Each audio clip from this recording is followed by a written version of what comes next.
Revenge with Karen. The conference room smelled like stale stumptown coffee and nervous sweat, a specific olfactory blend that usually preceded a disaster in the Seattle tech scene. I sat at the head of the mahogany table, my hands resting flat on the cool surface of my MacBook Pro. I wasn't nervous. Nervousness is a reaction to uncertainty, and I was never uncertain about my code. I was the lead backend engineer at Streamline, startup that had spent the last 5 years trying to disrupt the logistics supply chain. And for 5 years, I was the one who made sure the disruption actually happened instead of just timing out. Standing at the whiteboard was Brad. Brad was the founder's son, a 27-year-old with a shiny MBA, a smile that looked like it was purchased from a catalog, and a brand new title, Chief Technology Officer. He had held the position for exactly 4 days. Those 4 days, he had managed to use the words synergy, paradigm, and blockchain in a single sentence, which I'm pretty sure is a felony in at least 3 jurisdictions. Kayla, Brad said, pointing a laser pointer at my projection. The red dot wavered on the screen, dancing over the architecture diagram of the Node 7 optimization module I had spent the last 6 months building. I'm looking at this, and honestly, it looks like spaghetti. It's heavy. It's bloat. The room went quiet. The other 6 engineers, my team, stared at the table. They knew Node 7 wasn't bloat. Node 7 was a masterpiece of load balancing logic. It was the reason our platform could handle 10,000 concurrent requests without melting the servers into silicon slag. It was the engine. You don't look at a Ferrari engine and call it cluttered just because you don't know what a camshaft does. It's not bloat, Brad, I said, my voice steady. Adjusted my glasses. It's the latency reduction protocol. It bypasses the legacy SQL queries and routes directly through the cached memory layer. It improves throughput by 20%. If you remove it, the API response time jumps from 50 milliseconds to 3 seconds. Brad laughed. It was a wet, condescending sound. 3 seconds? Who cares? Users wait longer for their Uber. Look, I'm the CTO now. My dad put me here to streamline this company for the acquisition. Orion Technologies is looking for lean code, Kayla. Lean. He walked over to the dev console that was mirrored on the big screen. My stomach tightened. He had admin access. I had told the founder, Jerry, that giving Brad admin access was like giving a chimp a loaded handgun. But Jerry had just patted my shoulder and said, he needs to feel empowered, Kayla. We don't need this complex back-end voodoo, Brad announced, his fingers hovering over the keyboard. We need a clean main branch. Simple, elegant. Brad, I said, my voice dropping an octave. Don't touch the repository. I'm cleaning house, he sneered. He highlighted the Node 7 directory, the entire module, the core logic for the upcoming merger data migration. Brad, if you delete that, the staging environment collapses, I warned, standing up. Since we have auto-deploy to production enabled for the demo tomorrow, you worry too much. That's your problem. You're an obstructionist, he said. And then, with a theatrical flourish that belonged in a bad Broadway play, he hit delete. Then commit, then push. The screen flickered. The terminal window scrolled green text for a second, then stopped. Done, he dusted his hands off. Leaner already. The silence that followed was absolute. It wasn't just quiet, it was a vacuum. My lead junior dev, a kid named Marcus who I'd trained from scratch, looked like he was about to vomit. He looked at me, his eyes wide, pleading for me to fix it. But I couldn't fix it. Not this time. You just deleted the logic layer, I said, sitting back down. I felt a strange calm wash over me. It was the calm of a demolition expert watching the charges go off exactly as planned, even if they were set by an idiot. Application is now a front-end shell. It can't fetch data. It can't authenticate users. It's a zombie. Brad turned to me, his face reddening. See? This is exactly what I'm talking about. Negativity. You're toxic, Kayla. You're not a culture fit for the new Streamline. He puffed out his chest. You're fired. Get your stuff. I want you out before the sprint review is over. The room gasped. Marcus actually stood up. Brad, you can't. Sit down, Marcus. Brad barked. Or you're next. I looked at Brad. I looked at the screen where my code used to be. I looked at my team, who looked terrified. And then my phone buzzed on the table. It had been buzzing for weeks. A blocked number. I knew who it was. I had ignored it because I was loyal. I was loyal to Jerry, the founder who gave me a shot 5 years ago. I was loyal to the code. I was loyal to the team. I picked up the phone. The screen lit up. You know, usually, people tell you to ignore the red flags, just like you ignore that notification bell. But if you're enjoying watching a nepotism hire implode a multimillion-dollar company in real time, maybe do me a favor and hit that subscribe button and the like. It helps the algorithm find more people who appreciate a good corporate disaster. And honestly, it motivates me to type this out instead of drinking a bottle of wine. Okay, back to the carnage. I looked at the caller ID. It wasn't blocked this time, it just said Orion. Brad was still talking, rambling about fresh perspectives and rockstar ninjas. He thought he had crushed me. He thought he had won. He was watching me, waiting for the tears, for the begging, for the pleas, I need this job. I swiped right. I put the phone to my ear. This is Kayla, I said. The voice on the other end was smooth, professional. It was Elias Thorne, VP of Engineering at Orion Technologies, the very company that was supposed to buy Streamline for $350 million next week. Kayla, Elias said, we haven't heard back from you regarding the offer. We're finalizing our due diligence on Streamline tomorrow. Honestly, looking at their architecture docs, you're the only reason we're still interested. The rest of it looks like, well, a mess. I looked at Brad. He was smirking, arms crossed. Yes, I said into the phone, my voice clear enough for everyone in the room to hear. I accept Orion's offer. Brad's smirk faltered. Who is that? I can start immediately, I continued, ignoring Brad. Actually, I'm free right now. My schedule just cleared up unexpectedly. Elias paused on the line. Oh, that's fast. Everything okay on your end? Everything is perfect, I said, locking eyes with the founder's son. I'll see you in an hour. I hung up. I closed my MacBook. I stood up and unplugged my charger. The winding sound of the cord retracting was the only noise in the room. Good luck with the deploy, Brad, I said. I walked toward the door. I didn't look back at the screen. I didn't look back at my team. I walked out of the conference room, my heels clicking on the polished concrete floor, leaving behind 5 years of my life and a system that was currently bleeding out into the digital void. Brad shouted something after me, something about insubordination and security escort, but I barely heard him. I was already doing the math in my head. Node 7 handled the authentication tokens.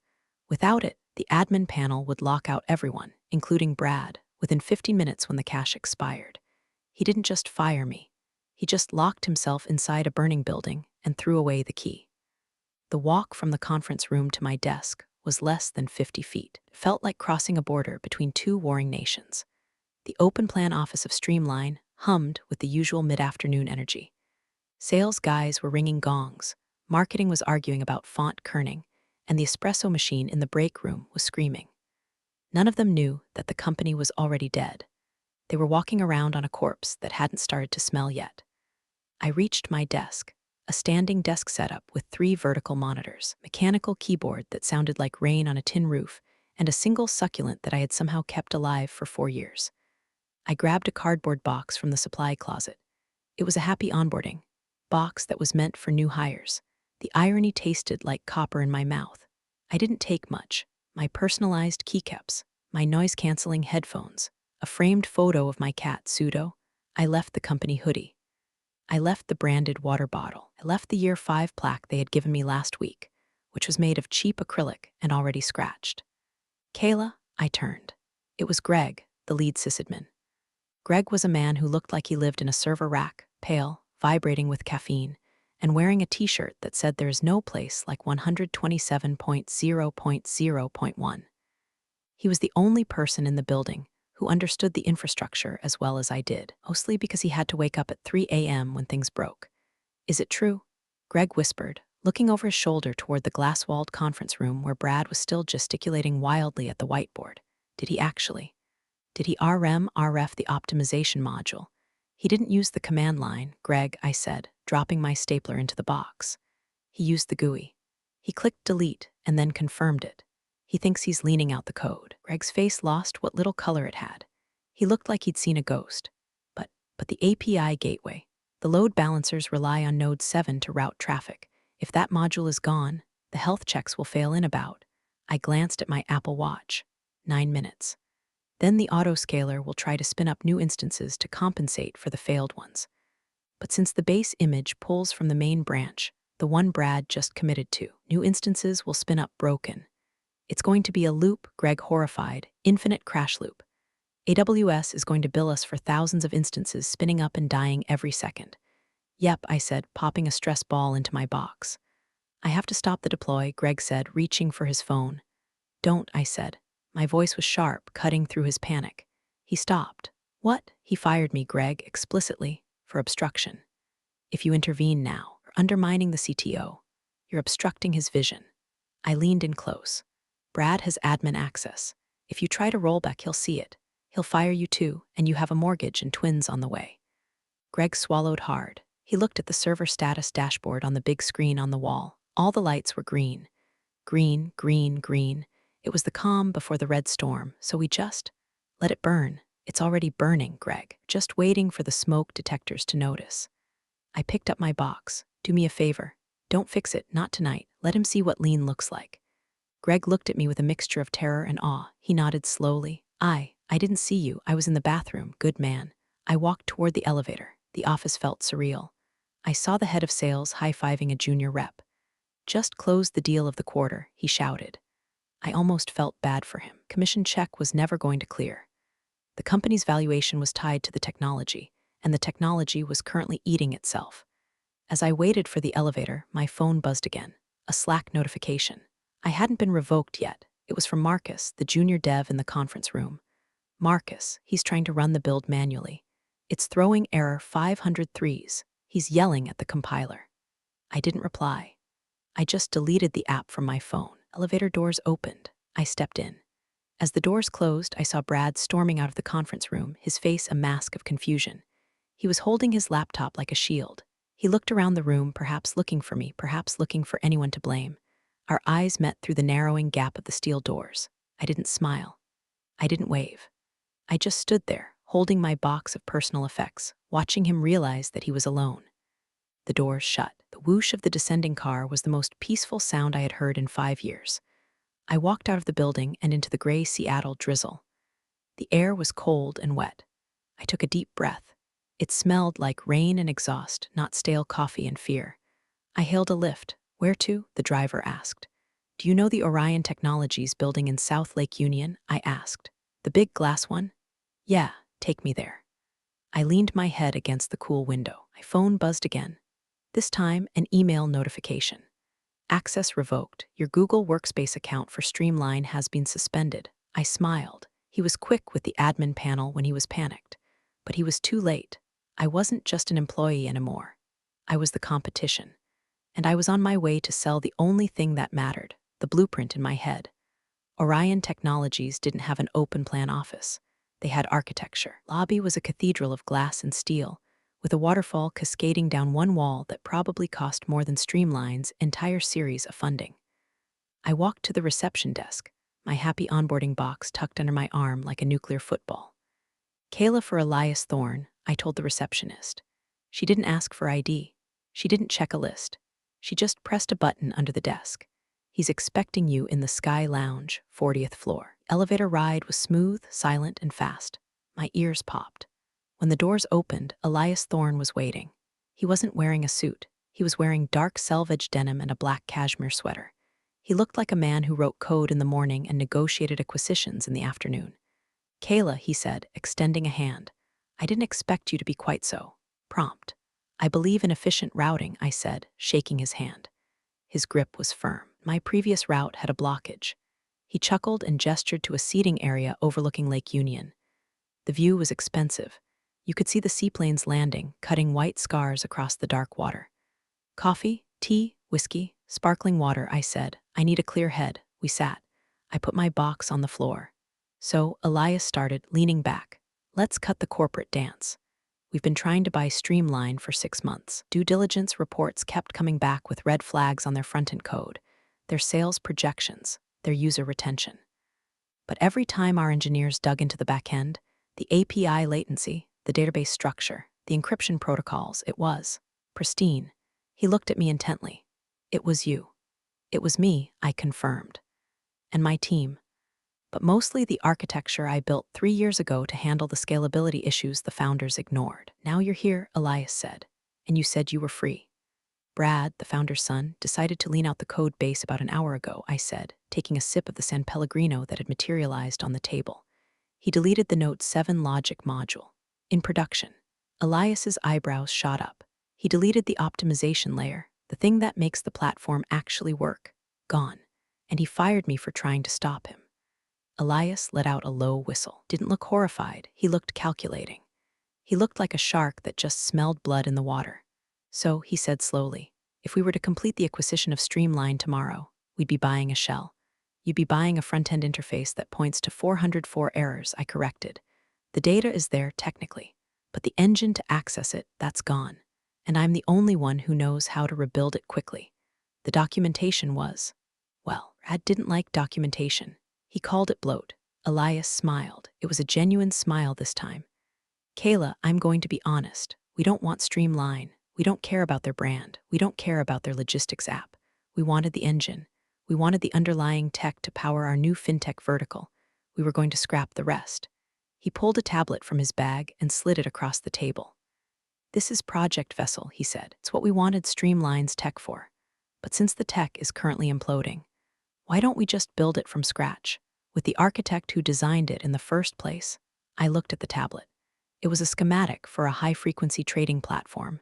It needed speed. It needed security. It needed exactly what I had spent 5 years building for a logistics company that sold boxes. You want me to rebuild it, I said. Better. I want you to be the head of architecture for Project Vessel, Elias said, equity partner. 3 times your Streamline salary, a team of your choosing, and full autonomy. No founder's sons. I looked at the schematic. I could see the code in my head already. I could see the database schema. I could see where I would improve on my old design. No legacy debt. No quick fixes for sales demos. A clean slate. And what happens to the Streamline deal? I asked. Elias tapped the table. We have a clause in the letter of intent. Material adverse change. If the technology is significantly degraded during the diligence period, we can walk away without penalty. He looked at me. Would you say the technology is significantly degraded? I thought about the red error logs that were currently flooding the monitors of my former team. I thought about Greg sweating in the server room. I thought of Brad screaming at command line he didn't understand. Elias, I said, a cold smile touching my lips. I'd say the technology is non-existent. Then we walk, Elias said, and we build Vessel. I have one condition, I said, name it. I want to hire 3 people from Streamline once the dust settles. My junior dev Marcus, Greg, the sysadmin, and Sarah from QA. Done, Elias said. He extended his hand again. Welcome to Orion, Kayla. I shook it. As I did, my phone vibrated in my pocket. I ignored it. I knew what it was. The crash loop had started. The infinite billing was racking up. The fires were burning. And for the first time in 5 years, I didn't have to grab a fire extinguisher. I just ordered another sparkling water. The first week at Orion was like stepping out of a noisy nightclub into a quiet library. No one screamed. No one threw buzzwords around like confetti. There were stand-up meetings, but they actually lasted 15 minutes. Code reviews were brutal, but they were about the code, not the ego. I sat in my new office, an actual office with a door, migrating my mental blueprints into Orion's secure repositories. We were building Vessel on a Rust-based stack, something I had begged Streamline to transition to for years. Here, it was just approved. Resource request approved, the email said. 3 words. Took me 5 minutes to get approval for a server cluster that would have taken 3 months of begging at my old job. Meanwhile, my phone was a digital window into hell. I hadn't blocked Marcus or Greg. I needed to know they were okay, and honestly, a small, dark part of me needed to know how bad it was. Tuesday, 11:42 p.m. Marcus. The autoscaler hit $15K in overages today. Brad is screaming that AWS is scamming us. He tried to edit the config file in Notepad. Notepad, Kayla. He corrupted the encoding. Wednesday, 3:15 a.m. Greg. I haven't slept in 40 hours. Every time we patch the routing table, the front end throws core's errors. Brad keeps asking why we can't just Control-Z the server state. I think he's crying in his office. I sat in my ergonomic chair, sipping loose-leaf tea, reading these messages with a detachment that surprised me. I typed back to Greg, Kayla, check the Nginx config. He probably overwrote the headers when he pushed the clean branch. And Greg, go home. Let it crash. Greg, I can't. The demo with Orion is on Friday. If we don't have it running, Jerry is going to have a stroke. Ah, the demo, the famous demo. I walked out to the Orion coffee bar. Elias was there, reading a report on his iPad. He looked up and nodded. How's the build? He asked. API skeleton is up, I said. Latency is sub 10 ms. It's beautiful. Good, he said. Then he smirked. We're still scheduled for the final acquisition demo with Streamline on Friday. The founder, Jerry, called me, assured me that the glitch earlier this week was just a system upgrade, and they are now more optimized than ever. Is that so? I stirred my tea. He says his CTO has personally overseen the rebuild, Elias said, able to suppress a laugh. He says it's running smooth as butter. I assume you're sending a team to verify. I'm sending the VP of product and our lead legal counsel, Elias said, and I was wondering if you wanted to join via video link, off camera, of course. To consult, I thought about it. I thought about seeing Brad's face when the system inevitably failed, but then I shook my head. No, I said. I don't need to see it. I know exactly what's going to happen. It's a deterministic system, Elias. Input garbage, output garbage, fair enough. I went back to my desk. I pulled up the vessel architecture. It was elegant. It was robust. It was mine. But later that night, I got a text from Sarah in QA. Thursday, 9:00 p.m. Sarah, they are hard-coding the data, Kayla. They couldn't fix the back-end logic, so for the demo, they are just making the front-end display static JSON files. It's a Potemkin village. If Orion clicks on anything other than the happy path, the whole thing 404s. I stared at the screen, hard-coding the data. It was the oldest trick in the vaporware book. It was fraud. I forwarded the text to Elias with a simple caption. Ask them to filter by date range, last year during the demo. The static file only covers the current month. Elias replied with a thumbs-up emoji. I leaned back in my chair. The sun was setting over the Olympic Mountains. I felt a strange sense of peace. I wasn't the one holding the duct tape anymore. I was the one holding the scalpel. Friday morning arrived with the heavy gray gloom typical of the Pacific Northwest. At Streamline, I knew the mood would be frantic manic energy. At Orion, it was just another Friday. Bagel day. I was in a code sprint with my new team, 2 senior devs I had handpicked from Orion's internal pool. We were building the authentication microservice. It was quiet, focused work. But my second monitor had a terminal window open, not to a server, but to a group chat with Marcus, Greg, and Sarah. I had named the chat Lifeboat. 10:00 a.m. Sarah, the Orion team is here. Suits, lawyers, they look serious. Brad is sweating through his blazer. He smells like Axe body spray and desperation.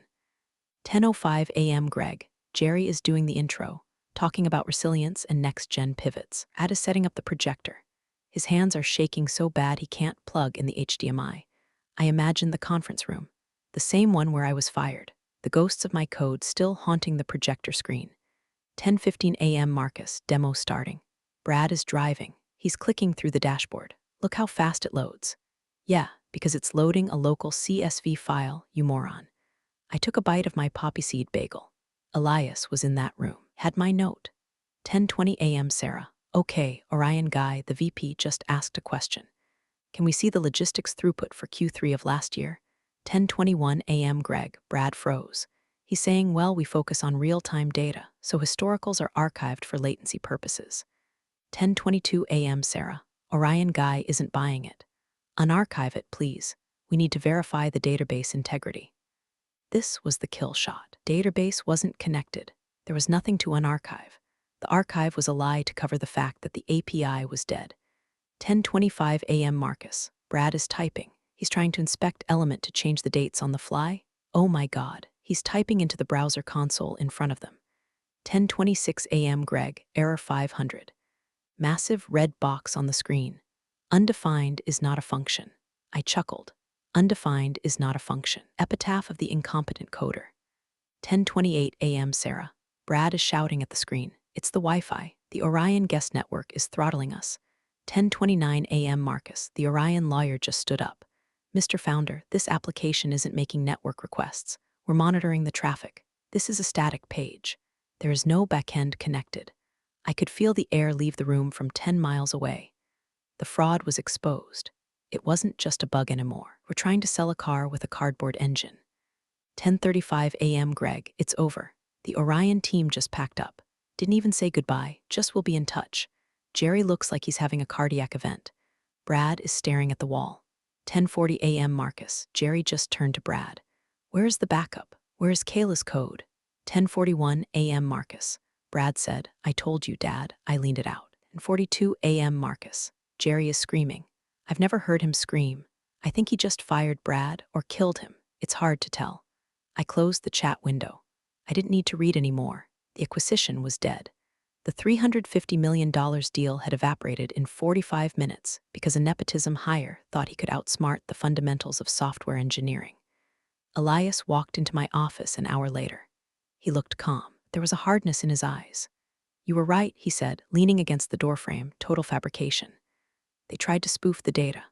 "I told you," I said. "What happens now? We issued a formal withdrawal of the LOI," Elias said, "and our legal team is drafting a notice regarding breach of good faith."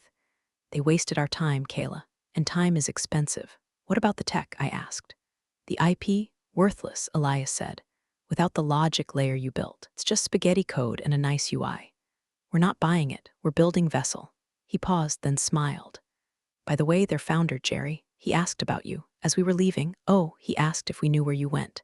He said there was a misunderstanding regarding your employment." "What did you say?" I said I had no idea. Elias lied smoothly. "I told him good talent is hard to find." "That was kind of you. We protect our assets, Kayla. And right now, the most valuable asset we have." I turned back to my screen. The Vessel code was compiling.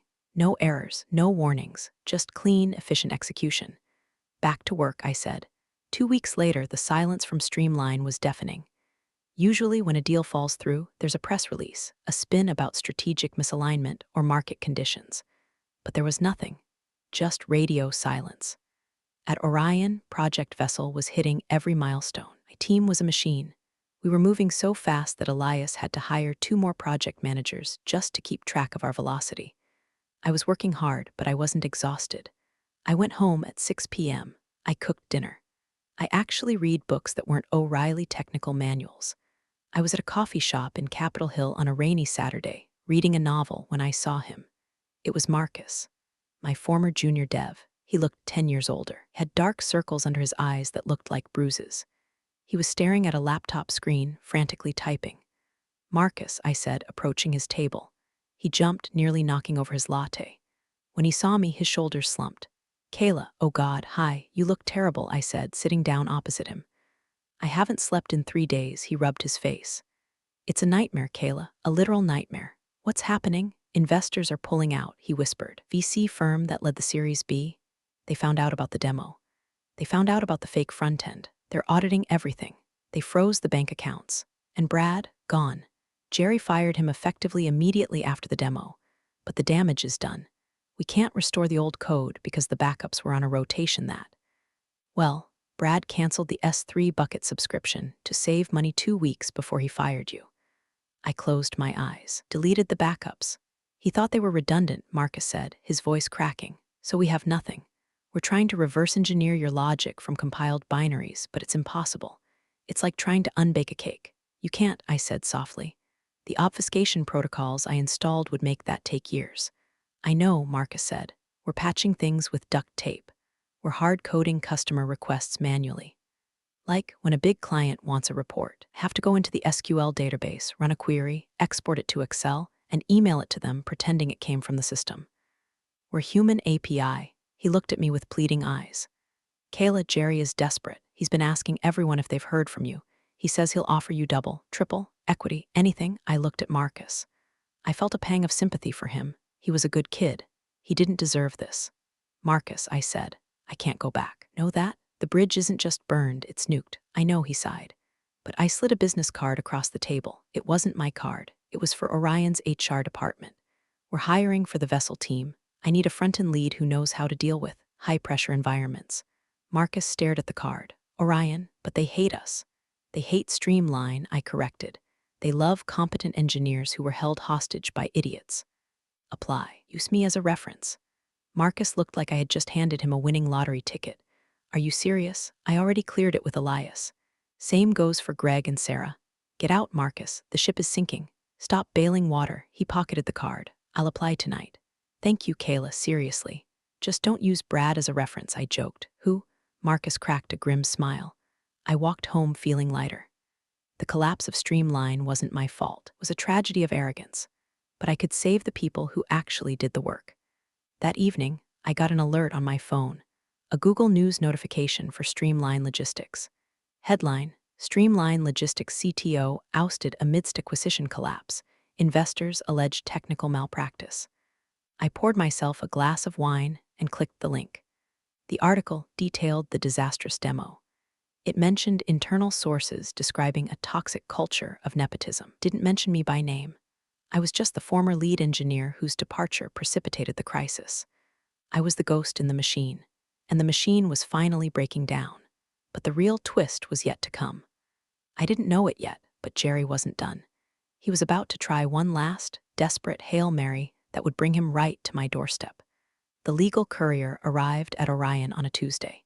He looked out of place in the sleek glass lobby, holding a thick manila envelope. He wasn't delivering lunch. He was delivering a war declaration. Elias called me into his office. The envelope was open on his desk. "We've been served," Elias said, his face unreadable. "Who?" I asked, sitting down. "Streamline Logistics, or rather, their remaining legal counsel before they quit." Elias slid a document toward me, suing Orion for predatory hiring practices and accusing you specifically of intellectual property sabotage and planting of malicious code. I picked up the document. The legalese was dense, but the accusation was clear. Jerry was claiming that I had intentionally booby-trapped the code before I left, causing the system to fail during the demo. He was claiming Node 7 was a logic bomb. "This is insane," I said, tossing the paper back. "I didn't plant a bomb, built the load-bearing walls." Brad knocked them down with a sledgehammer. "The collapse wasn't sabotage, it was gravity." "I know that," Elias said calmly. "And our forensic audit of the Git logs, which we can subpoena, will prove that. Brad's commit history is a smoking gun. But Jerry is desperate. He's trying to freeze our development of Vessel.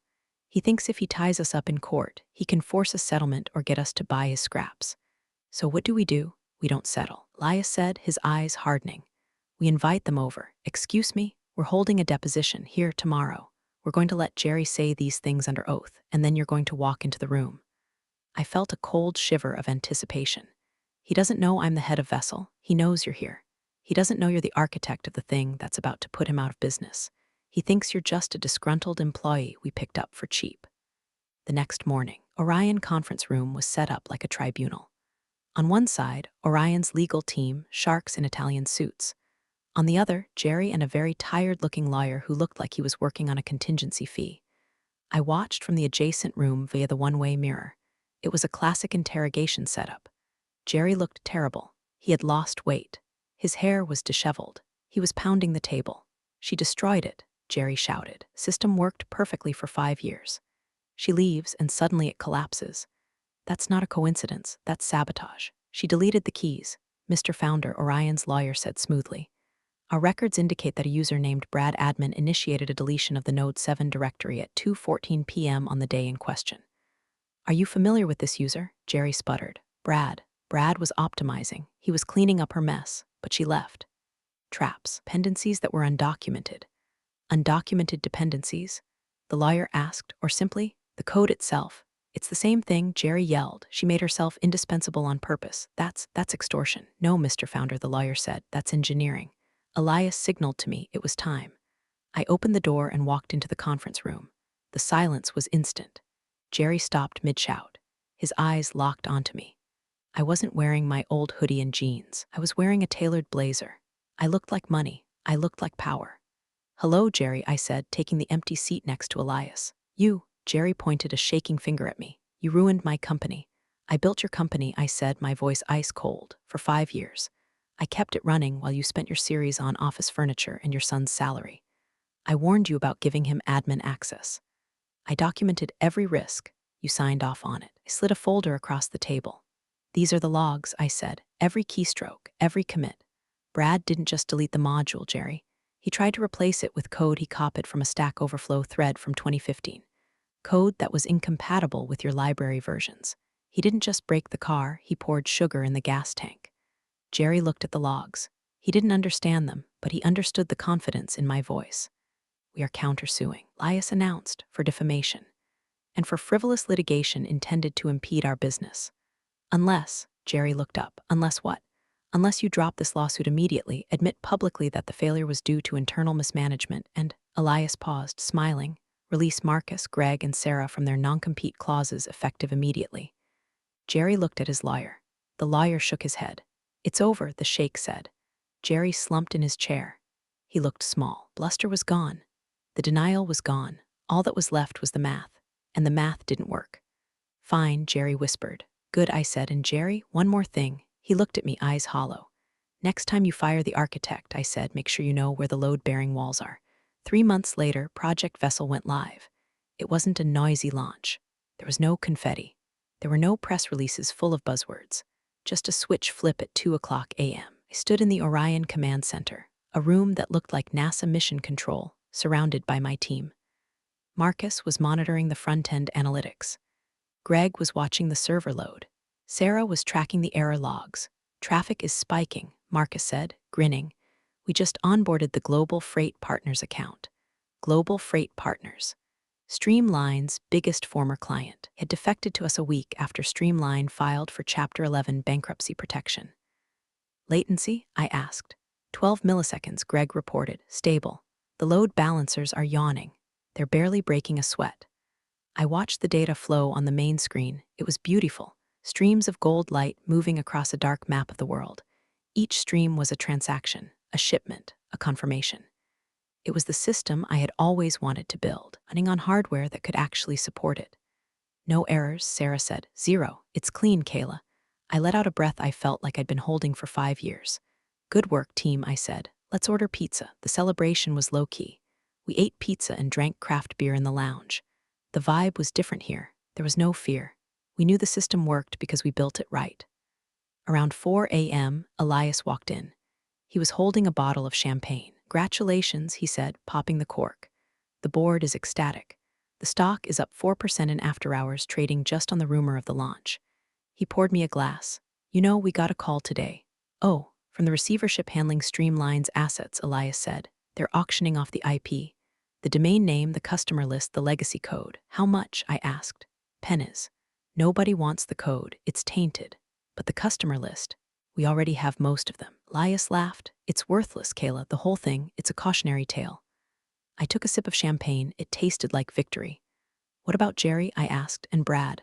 Brad is pursuing other opportunities. Elias made air quotes. I heard he's trying to pivot into crypto or AI art, something where you don't need to know how things work. Jerry retired, forced retirement. He lost everything. The house, the boat. Investors sued him for breach of fiduciary duty. It was a grim fate, but I couldn't find it in myself to be sad. They had treated people like disposable cogs. They had treated code like magic that just happens. They refused to respect the craft. Marcus, I called out. Yeah, boss. He had a slice of pepperoni in one hand and a tablet in the other. How's the import script coming? Done, Marcus said. Can migrate any remaining Streamline customers to Vessel in under an hour. Their data formats are? Well, I know them by heart. Good, I said. Turn it on. We weren't just winning, we were absorbing. We were the bigger organism. As the sun came up over Seattle, painting the Space Needle in pink and orange, I realized something. I wasn't angry anymore. The rage that had fueled me during the firing, the cold fury during the deposition, it was gone. It was just a builder, and I had built something that lasted. My phone buzzed. It wasn't a text. It was a LinkedIn notification.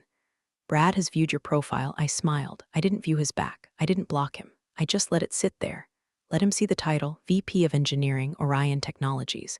Let him see the success. Let him see what he deleted. I put my phone down and turned back to the screen. Greg, I said, let's run a stress test. I want to see if we can handle double the load. You got it, Kayla. The work continued. The code compiled. The world kept turning. The final act of the Streamline tragedy didn't happen in a courtroom or a boardroom. It happened in an email. 6 months post-collapse, the liquidation firm handling Streamline's cadaver reached out to Orion. They weren't trying to sell us anything anymore. They were asking for help. Subject, urgent decryption request/legacy database. I sat in my corner office, reading the email on my 32-inch monitor. The liquidators were trying to extract historical data to satisfy a tax audit for the failed company. But they couldn't access the archives. The backups, the ones Brad hadn't deleted, were encrypted, and the private key used to encrypt them lived in a secure vault that required two-factor authentication. The two factors were: 1. CTO's authorization, Brad, whose access was revoked. 2. The lead engineer's authorization, me. They were locked out of their own history. Elias stood by my desk. You don't have to help them, you know. Legally, you have no obligation. They fired you. I know, I said, but there are customer records in there. Innocent businesses who need their tax documents. It's not their fault Brad was an idiot. So you're going to unlock it. I'm going to go there, I said. One last time, I drove to the old office. The building looked the same, but the logo was gone from the glass doors. Inside, it was a ghost town. Desks were piled in the corner. Monitors were stacked like dominoes. The silence was heavy. A stressed-out liquidation agent named Steve met me. He looked like he hated his life. "Thank you for coming," Steve said. "We've been trying to crack this for weeks. We called the guy, Brad. He said he didn't know the password. Said password 123 didn't work. It wouldn't," I said dryly. I walked to what used to be my desk. It was empty. The dust outlines of my monitors were still visible. I sat down. It felt small. I pulled out my laptop and connected to the local server, which was running on emergency power. "Okay," I typed into the terminal. SSH root at 192.168.1.5. I entered my old admin password. It still worked. Of course it did. Brad had never figured out how to change the root credentials. The screen filled with text. The encrypted volume appeared. "Is that it?" Steve asked, peering over my shoulder. "That's the grave," I said. I pulled a USB drive from my pocket. It contained my GPG private key, the key I had generated 5 years ago to keep the data safe. I plugged it in. I typed the decryption command. GPG decrypt output manifest JSON. The progress bar spun. 10%, 50%, 100%. Access granted. The terminal read. Steve let out a sigh of relief. "Oh, thank God, you're a lifesaver, Kayla." "I'm just the janitor," I said, standing up, cleaning up the mess one last time. I looked around the office. I saw the ghost of Brad standing at the whiteboard, deleting my work. I saw the ghost of Jerry nodding along. I saw the ghost of myself, younger, more naive, thinking that if I just worked hard enough, I would be safe. I wasn't safe because I worked hard. I was safe because I was smart. As I walked toward the door, my phone rang. It was an unknown number. I answered. "Hello, Kayla." It was Jerry. His voice was raspy, broken. "Steve told me you were coming to open the files." "I did it, Jerry. The auditors will get their data." "Kayla," he sounded like he was crying. I realized something. Too late, that module. Node 7. It wasn't bloat, was it? I stopped with my hand on the glass door. "No, Jerry, it wasn't bloat. It was the foundation," he whispered. I let him break the foundation. "Yes, you did. I'm sorry," he said. I listened to the static on the line. I thought about saying something profound. I thought about rubbing it in. But I didn't need to. The empty office, the bankruptcy, the silence that was loud enough. "Goodbye, Jerry," I said. Hung up. I walked out into the rain. My phone buzzed, a text from Marcus. "Marcus, vessel just hit 100K transactions per second. We need you to approve the cluster expansion. Also, we ordered Thai food." I smiled. I got into my car, a new Tesla, bought with my Orion signing bonus, and looked back at the empty building one last time. I thought about the delete button. I thought about how easy it is to destroy something you don't understand, and I thought about how hard it is to build it back up. I put the car in drive. Next time you delete something, make sure you know what it does. Because sometimes you're not just deleting code, you're deleting your future. I merged onto the highway, heading back to Orion, back to the builders, back to work.